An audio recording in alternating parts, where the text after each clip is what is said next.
Into the Aggie Up podcast. Thanks for listening. I'm Isaac Draxler. I'll be your host. We're joined by Seth. What is going on, Seth? How's it going tonight? Doing pretty well. Good, good. So, we probably won't talk, for the whole podcast, obviously about last week and stuff, but we'll definitely touch on that loss, the Colorado State loss, some of the stats and thoughts after half the season, after 6 games. We want to preview what the Big Bridgers battle this Saturday, and so we'll definitely touch on that, and so some good stuff I think to talk about.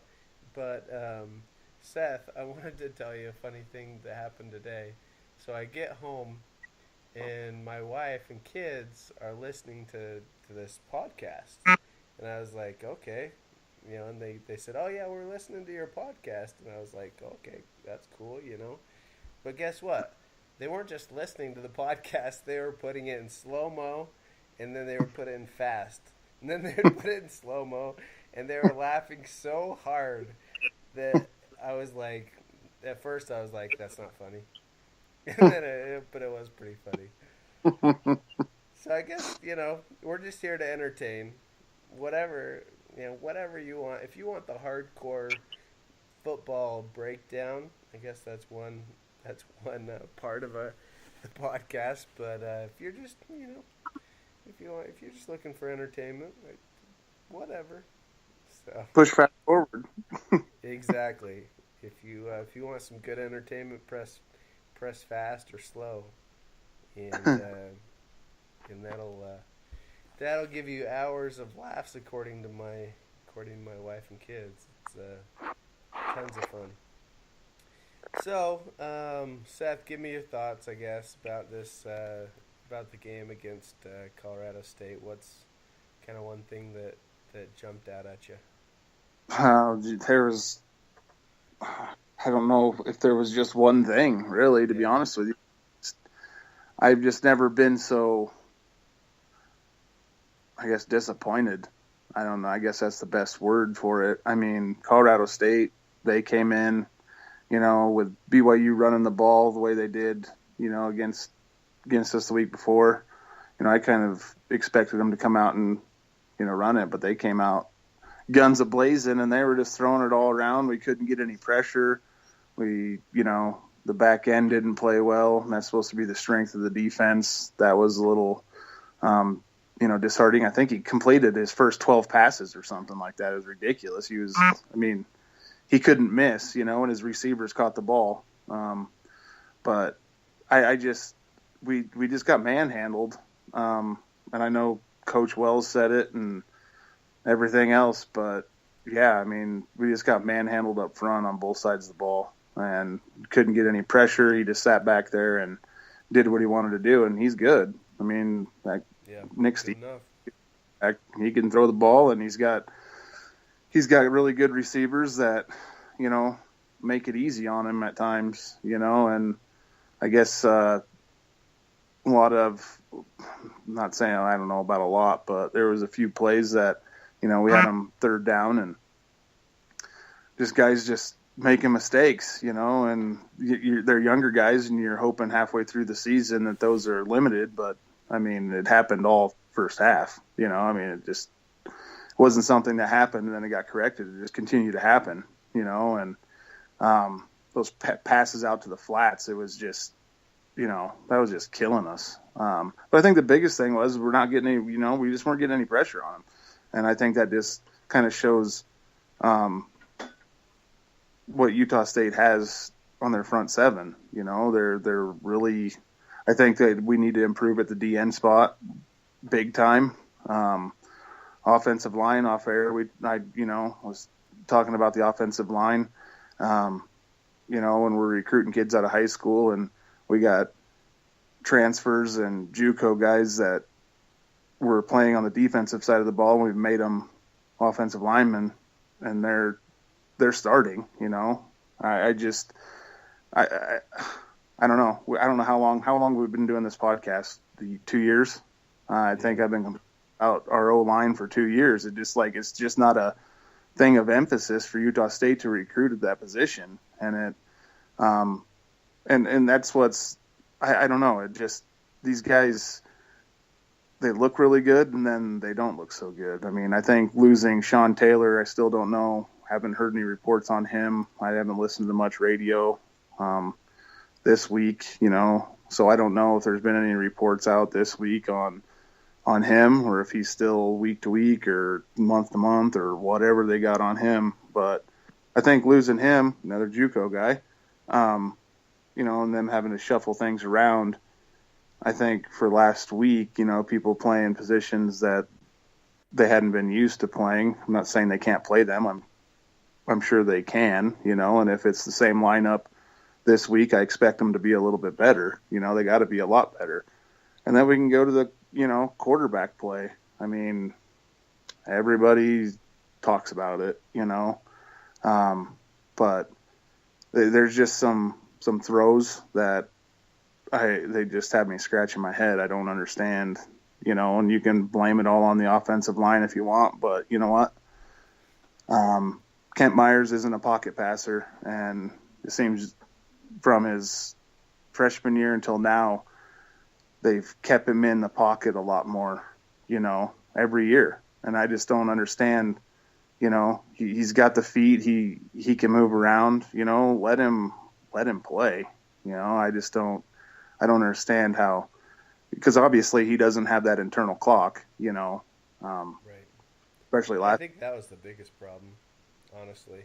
I mean, I think the offensive line is gonna break down. I think the offensive line, like you mentioned, is somewhat limited, especially without Taylor in there. I think their ceiling is not super high. I think they're hard workers, and I think they're pieced together, and they're doing their best, and I think they're playing hard and probably performing better than what we expected, because they are brand new.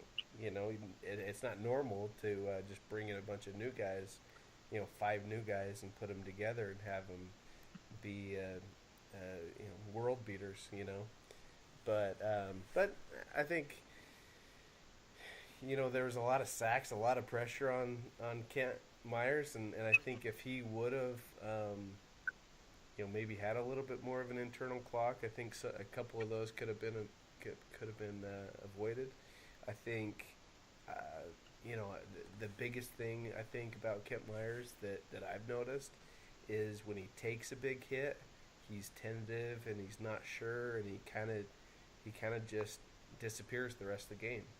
And it looked like to me that he got a big hit, went out of the game, and Love came in and threw the ball pretty well. Then Kent Myers came back and did absolutely nothing. So, we saw it against San Diego State. We've seen it a few times in tough games and tough battles. He gets hit, and he just never bounces back. So, yeah, and can we talk about that? If he has a bad first quarter and Love comes in and plays pretty well, I honestly think they should stick with Love.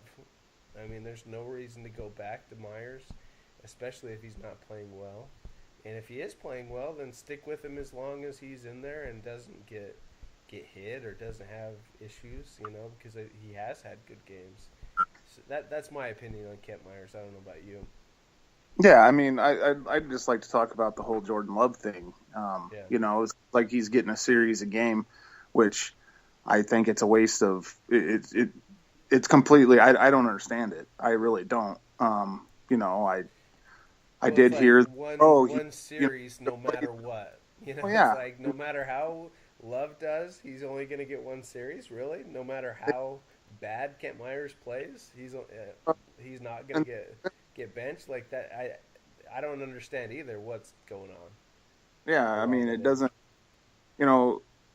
If Jordan would have played better, he would have got more snaps. What do you mean if he would have played better? He picked up a first down with his legs. He threw 2 passes that were dropped. I mean, they were right where they needed to be, and they were just straight up dropped. He starts the drive on the 4-yard line. I mean, I don't know what else he can do. You know what I mean? He picks up a first down. He throws 2 passes that were completely dropped, and then the other ones were handoffs, and you know how that went all game long. We couldn't run the ball. We could not run the ball. So I don't know what else he's got to do, to get more time, And really, and if we were going to be 100%, whether it's 100%, positive or fanboys or whatever, or if we're completely just grading out the players, if we were to say, hey, these are the players that played well, or these are the players that deserve, I guess, attention or whatever, it's a pretty small list. I mean, there's only a couple guys that really stood out, and honestly, I would say Lawan Hunt played okay. Ian Tongai played okay. Gage Ferguson played hard. I mean, some of these guys, obviously DJ Nelson played hard, played good. As Ryan Cowley, RC Aggie on Twitter said, before we record, we shoot out a question like, hey, what questions do you have? What should we talk about? And Ryan Cowley said, what if DJ outplays KM again and he doesn't even take a snap? Pretty much DJ outplayed Love and Myers without taking a single snap, which is pretty crazy. And, so I don't know. I guess that would be nice to see. And honestly, I mean, it would be nice to see Kent Myers play well and not see Love. It'd be nice to see Kent Myers struggle and let Love do his thing. And if he plays well, stick with Love. Like, I think that makes a lot more sense than saying, oh, Love is going to get 1 series. Love is going to get 2 series. It's like, well, why even do it then? Yeah. Yeah, because it's like, this is all too familiar, when Chucky came back from his injury. Obviously, he wasn't right, and then they start doing this whole sharing reps thing during game. It just doesn't, and it's just not Utah State. I've seen other teams do it too, and it just doesn't work. I mean, it might work here and there, but it's just so, all over the place. And what was really, really disappointing is that how we got dominated. That Colorado State's defense just completely dominated the offense. I mean, Colorado State, they look like Alabama's defense. Well, it was exactly opposite. It was exactly opposite. We thought, oh, maybe Colorado State will come in and be able to run the ball. Maybe it'll be a high-scoring game because Colorado State's defense isn't great. Well, Colorado State's defense basically pitched a shutout against the Aggie offense. Guess how many times the Aggie offense got in the red zone? Wild guess. 0. 0. Utah State's offense got in the red zone 0 times. And if people want to go back to, that's a shutout. I'm as big as non-BYU fan as the next guy, that's not a BYU fan, and how much crap they were getting for not even being able to cross the 50 against LSU. Well, guess what? I don't think we crossed 50 until the third quarter. I really don't. I made many comments, to the people I was with at the game, and they just couldn't. It just, I don't know. I don't know what to say about it. Just, for a defense that gives up over 400 yards a game total, and I don't know. I haven't even looked at the stats. I haven't even wanted to look at the stats, so I don't even know what we finished with. But it is pretty dismal, So I don't know. I just never seen a team that can go on the road and put up 60 points, and I don't care how bad a team is, to go on the road and put up 60 points, that's pretty impressive, And then you have a decent win. You talk about, the coaches talk about, what happened the last time, you had a big emotional win, regardless, BYU's terrible this year. It doesn't really matter, but it's still an emotional win. You got to come back and you got to perform. And, I mean, it was complete goose egg. Completely just, I don't know. I guess it's just time to put that one in the shred box and shred it up because, you know, it. And I don't think it's going to get much easier for them this week, to be honest with you, So because here's Wyoming's always nasty. so So I pulled up the drive chart. Obviously, you saw that the Aggies got it was basically 5 kickoffs that Utah State got the ball the first 5 times, right? hmm Colorado State scored 5 straight times, and Utah State punted 5 straight times, yeah. and then Utah State scored on that punt block. So, and we know that those first five, or I guess, well, yeah, five, um, possessions were bad. So, and then they actually got to the Colorado State 43 and the Colorado State 47 in the second quarter, and the Colorado State 45 and 46 in the third quarter. Missed a field goal, right?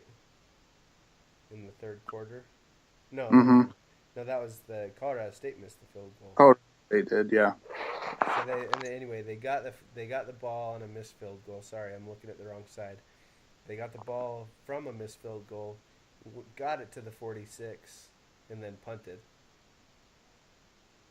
And then they got the ball, or they had to punt from their own side of the field, and then they scored that touchdown, right?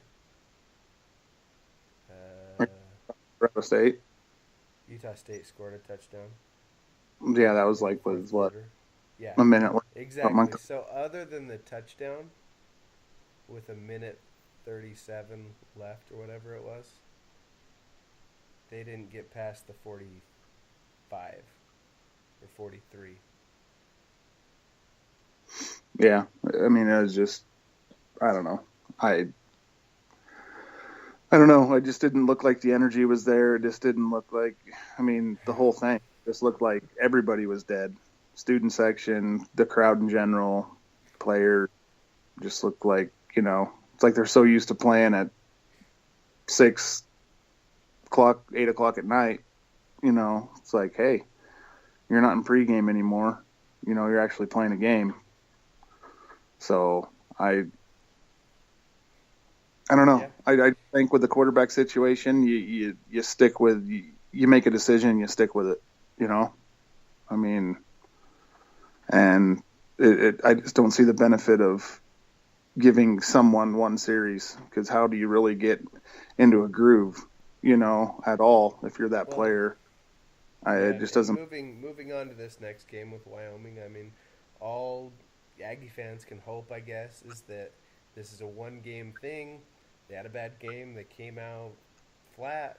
Everything was kind of dead, and everybody played bad. And we throw out that one game, and it's a new game against Wyoming, and away we go, as Gary Anderson would say. So Oh, you brought up Gary Anderson. had to bring him up. Had to bring up Gary Anderson. So, hey, maybe we'll talk about Gary Anderson in a minute, but let's talk about Wyoming. I guess maybe it's a good time as well to kind of mention that so U State Aggies is still a Scout site, but it's but Scout and 24/7 merged, so now it's 24/7 Sports. So with 24/7, we got a lot of new features. Um, um, so you're gonna be able to see a lot more um, features with the with databases. We're gonna be able to, I guess, control how much interest a prospect has in Utah State and vice versa. And so it's kind of cool. There's a lot of work to do, so it's still kind of a work in progress. 24/7 um, has been good to work with. It's been a lot of work, doing that. But definitely check it out. Go to you can still just put in ustateaggies.com. There's still the same, basic, forum and articles and all that kind of stuff. You can search for recruits and that kind of thing. So definitely check it out.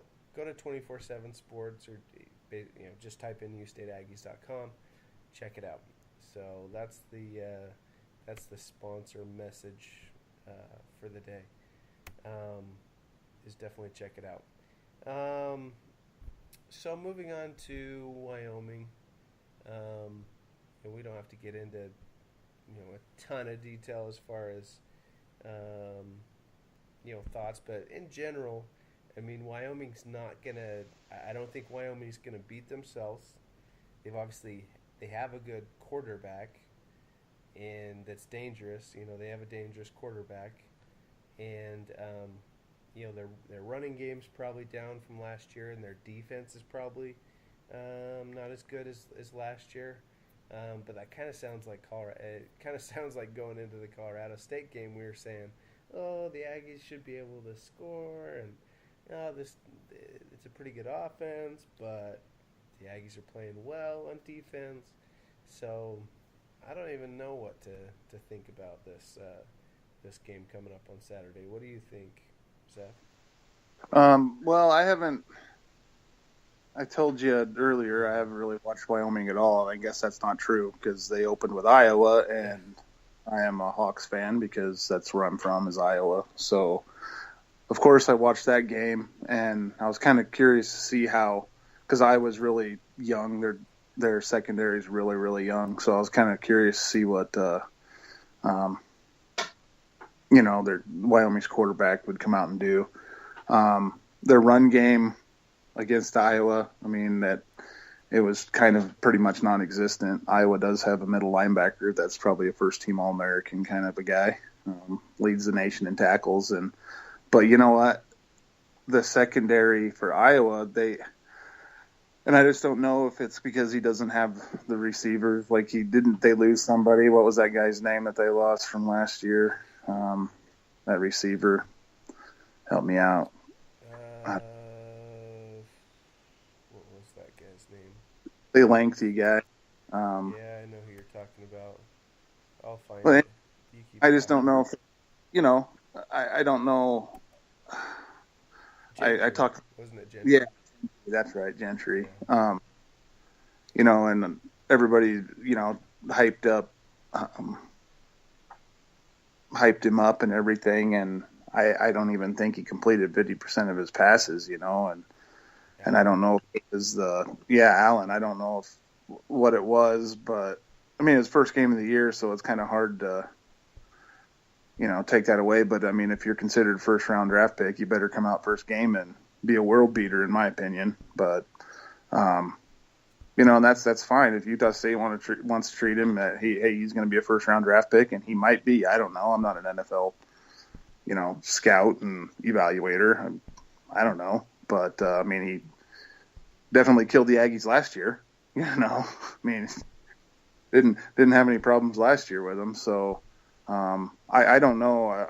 I'm almost done predicting anything. I mean, I thought last week's game would be 40-something to 30-something type game. I honestly did. I mean, I thought it was just going to be this back and forth. If you can stop the other team at least one or two times, you're probably going to win the game. But, I didn't expect it to be the way it was. So, yeah, I don't know. Hopefully they come out with – it's homecoming, so hopefully they come out with a little bit more energy and, play a little pissed off and, and we'll see what we get. I mean, I don't – Yeah, it's funny you mentioned Gentry, but actually it's the top three receivers that Allen lost from last year. So basically 25 touchdowns and just under, 180 yards per game. So I mean that's pretty big loss. I mean their returners. I mean I think Conway's decent, but he only had 11 catches last year. He had no touchdowns. So I mean that's 100 game through the air lost. 180 yards per game, yeah. in the air. Yeah, receiving. And then lost their what's his face, their running back from Illinois. And then I was just about to mention that, and that's 132 yards per game. Brian Hill. Did he get drafted, by the way? I don't know if he did anything because I thought he was a junior last year. But anyway, I mean, he was 132 yards per game, and they lost Brian Hill to the NFL. So that's a 300 lot of yards. yards. That's a Yeah. lot of yards to lose. Wow. Yeah, that's crazy. And coaches speak here, not taking anything away from Wyoming, but that's hard to replace. And sorry, but you're not gonna. Utah State wouldn't just, it doesn't matter. You're not going to reload from that. You're not going to, I don't know if there's really a team in the Mountain West that can recover losing 300 yards and have people behind it that are just going to take their place to get, a running back to average 130 yards on the ground and three guys that are going to average 160, 70 yards a game. That's pretty tough. So. Yeah, I mean, their leading rusher right now, Trey Woods, he's a freshman. So, I mean, he's averaging about 5 yards per carry.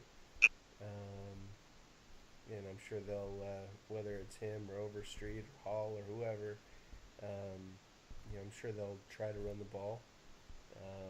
They won't, 100% go to the passing game with Allen, but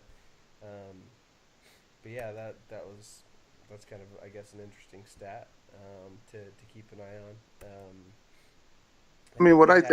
I think they have a tight end that has been injured and may be back for this game, or is trying to get back for this game, if I remember right. I listened to the kind of Monday press conference. By the way, Josh Allen has his own press conference every Monday. He's the press conference. So instead of like rotating through players and stuff, it's just Josh Allen. So anyway, that's just a side note, but I thought that was kind of funny. No, and and yeah, Wyoming, they haven't really played well at all this year, but of course they had a bye week last week, so they're going to get people back. Like you mentioned, maybe that tight end will be back since the bye week, and they got an extra week to heal up. And I mean, Bull's a good coach, and he's got good assistants. They'll get stuff figured out. I'm not expecting, I don't know. I'm not expecting them to play like they have been. I think they're going to come in and they're going to play well. So we better strap the chin straps on because, it seems like Wyoming. I mean, that 3 years ago that we went over there? Was that 2 years ago? I can't remember now. 3 Go, yeah. Now with season, JoJo basically won the game. Yeah, it was the JoJo show, JoJo Natson. We commented to each other how their offensive line is just nasty. They're just mean, and big mean dudes. And I know I keep on talking about the offense and defensive line, but to be honest with you, that's to me, that's the game. That's where the game's played. You can have frilly-dilly offensive plays and do all this stuff, but, it starts and ends with your offense and defensive line. I think a team will only go as far as they can carry you, to be honest with you. So, but yeah, so I don't know. I don't know who they've lost or if they lost anybody on the offensive line. What they got. They lost a few offensive linemen. So, I mean, we lost 5, so well, 4. The 5th one doesn't play or start, but we're not going to talk about him. I'm off the box for now. So, and any Aggie fan out there listening to it, you know who we're talking about. So, yeah, we don't even have to say his name. So, no. Let's go to Ogden Aggies question. This is a good one that I want to make sure we touch on before we finish up. I mean, a lot of the questions from Twitter is going to be about Kent Myers and Love and all that kind of stuff. But Ogden Aggie tweets in. He says, What one thing could the Aggies do on offense and defense that would most greatly increase their chances of winning?" So I think, as I was kind of looking through the stats for the Aggies and stats for Wyoming, most games that you win the turnover margin or win the turnover battle, you're going to usually win the game. So that's definitely something to watch. I think Wyoming's been pretty good at winning at limiting turnovers. They haven't had a ton of turnovers in general. I think they've forced 12 or 13. I guess 12, and then they've only had five five total turnovers. Or yeah, they've only had 3 interceptions and 2 fumbles lost, I believe. No, two fumbles lost and 3 interceptions. So the interceptions were against Oregon, which they lost, and 2 interceptions against Iowa. So people are thinking, oh, Allen's not playing very well, but if his wide receivers get open against Utah State, maybe they get some big plays and he makes things happen. You never know. I mean, I will see if he takes care of the ball. Usually they play pretty well. So that's something to watch. All their turnovers, almost all their turnovers are against those P5 teams. I mean, they had one against. They had one I guess they had a fumble against Texas State, but they forced a couple, so they won the turnover battle. So that's definitely something on defense, but it's also offense. I mean, the turnover battle. I mean, Kent Myers is throwing a few pick sixes this year, right? So it's a pretty good indicator of success. I mean, Colorado State was kind of a weird game in the turnover. Was there any turnovers? There was no interceptions or fumbles, right? Nope, nothing. So that's an anomaly. I mean, pretty much.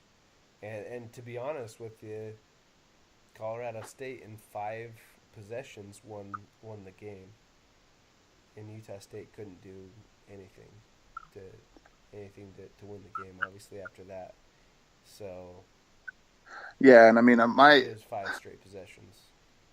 I guess what I would say for the one thing on offense, one thing on defense, direct correlation to one another. I'm pretty sure we've only sacked the quarterback 6 to 8 times this year. I think that's what, I don't have it right in front of me, but I'm pretty sure it's 6 to 8 times. We're just not getting any pressure on any of the quarterbacks.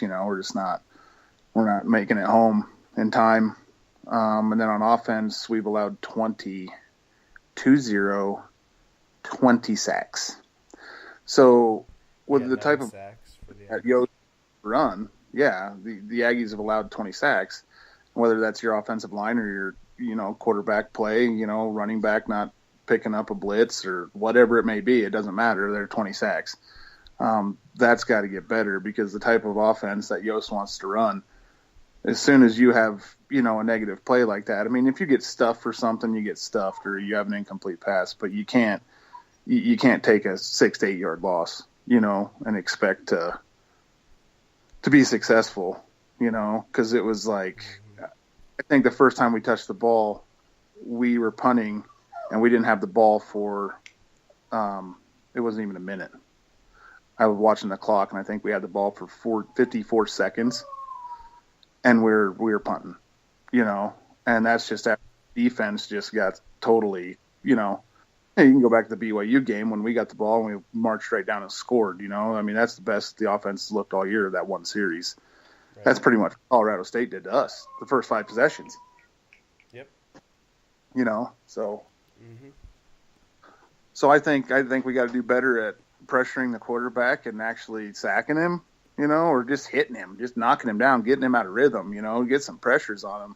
And we got to do a lot better job, up front, getting the ball out quicker, moving.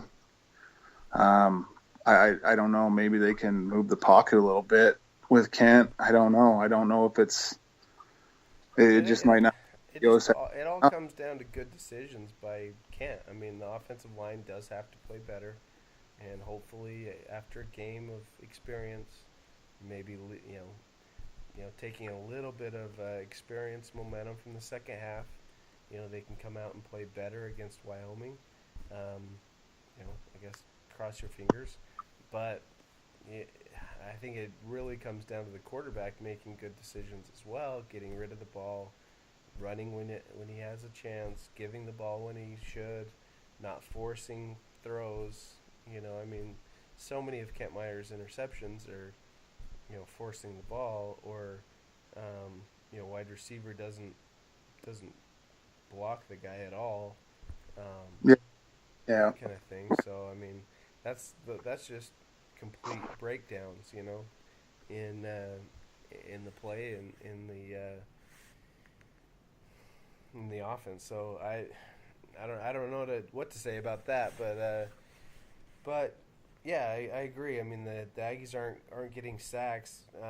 Basically, the BYU game, they didn't really have any sacks, and CSU didn't have any sacks. So they got to get some pressure.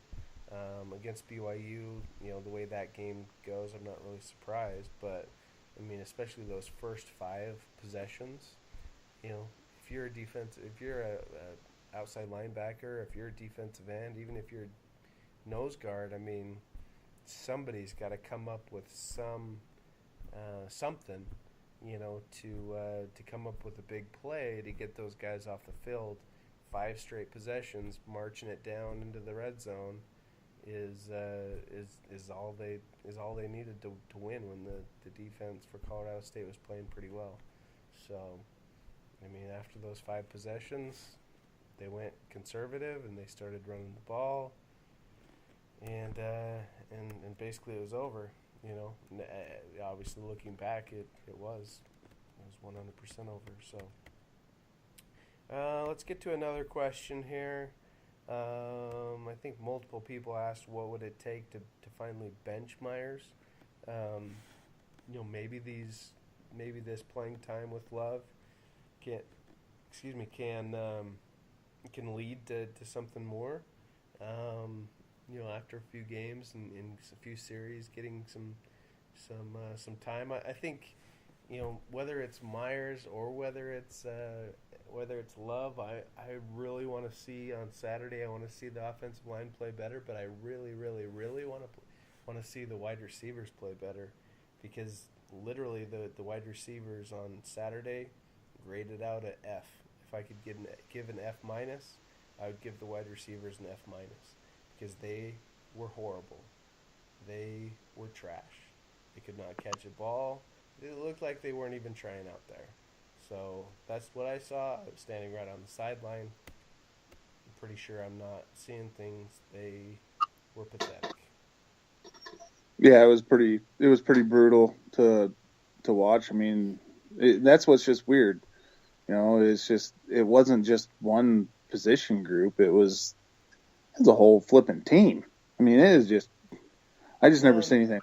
And Dax Raymond came out and played well. Dax had some catches. The running backs had some catches and some decent runs, all things considered. But the wide receivers just didn't come to play. Finally Tarver got a catch, and other than him, I'll let you talk while I look, but the receiving stats are pretty pathetic as far as wide receivers go. Tarver might have had a couple catches and then a couple but the rest is really tight ends and running backs. So I don't. Yeah, and with back to CSU's defense again. It's not like they got these cornerbacks that are, not even I mean, maybe there's one that would make, second team Mountain West. I don't know. I mean, but one of their starters, he played receiver, and they switched him to cornerback. And I got to think that we have receivers that are good enough, and they've played good enough in the past, but they're good enough that they should have been able to get some separation. But I mean, it's like Colorado State knew what was going to happen before we even snapped the ball. I mean, they knew. They were calling out They plays. the plays. Yeah, They were I mean, literally calling out plays. and I just couldn't. I mean, for them to go to Hawaii, do what they did in Hawaii, travel all the way back, I figured they'd get it going. I was really surprised though of how they came out, and played Colorado State. I mean, they're good. I mean, they are good. I ain't gonna say they're not good, but are they? Yeah, I know the score ended up being 27-14 or whatever it was, but I mean that seemed like it should have been 60 something to 14 or whatever. I mean it wasn't even close. I mean it just Well, the offense had, I guess, with in the fourth quarter, kind of basically in garbage time, the offense went down and scored a touchdown. yeah. But other than that, I mean, Yeah, really and I didn't mean move the ball at all. I mean, I'm looking at the drive start. I just pulled up the drive chart again. I mean, incomplete pass, 1 yard, pass complete for -2 yards. It's like, and then when Love came in, it was like Jordan Love passing complete to Tarver, Jordan Love passing complete to Tarver, Aaron Dalton punt. It's yeah, like passing yeah, complete to Dax it Raymond. It's like, ugh. I don't There's a sack on like almost every possession. It's yeah. I don't know. I don't know. So anyway, I mean against Wyoming, it's going to be huge to get some pressure on Allen, even if they don't get him on the ground, just to hurry him, just to get him off his rhythm a little bit is going to be a Mhm. really huge key because as we mentioned, I mean as receivers, I don't think are going to be you know huge threats as far as going up and taking the ball away or really making amazing plays. They could, obviously anything could happen, but um, I don't think Allen's going to be able to just to chuck it up and hope his wide receivers make plays. But we had predictions against Colorado State. That Colorado State game didn't turn out the way we thought either. So I think the Aggies defense is going to have to come out hungry. They're going to have to come out hungry for sacks, for interceptions, for anything they can. I think obviously they're going to try to strip the ball from the freshman running back, and they're going to try to stop the run first, which is obviously a huge key. But they just need more fire and as I name those guys, those guys that have been around, those guys that are kind of in state, walk on mentality type guys like Gage Ferguson, they came out and played pretty hard. I mean, I think Gage kind of gambles and makes some mistakes himself, but he always plays hard. He's one of the hardest working guys on the team. So that's going to be a key. This Saturday, I'm expecting to see better effort. So I mean, we're running out of time. We appreciate everyone listening. We kind of ranted and raved there, I guess, a little bit about the last game, but thanks for listening. We'll kind of end with that. I think the Aggies right now, this is a huge game. This is a must-win game, and I don't think, especially with the Gary Anderson news and different things. I mean, it's sad to say, but I think the Aggies need to, and Matt Wells for that matter, and this coaching staff need to step it up and get things going, or it's not going to end well. So this is a big game. I mean, I think UNLV is a pretty much guaranteed win, but this is huge. So, thanks for listening. Have a great night. Thanks, Seth. Have a good one, dude.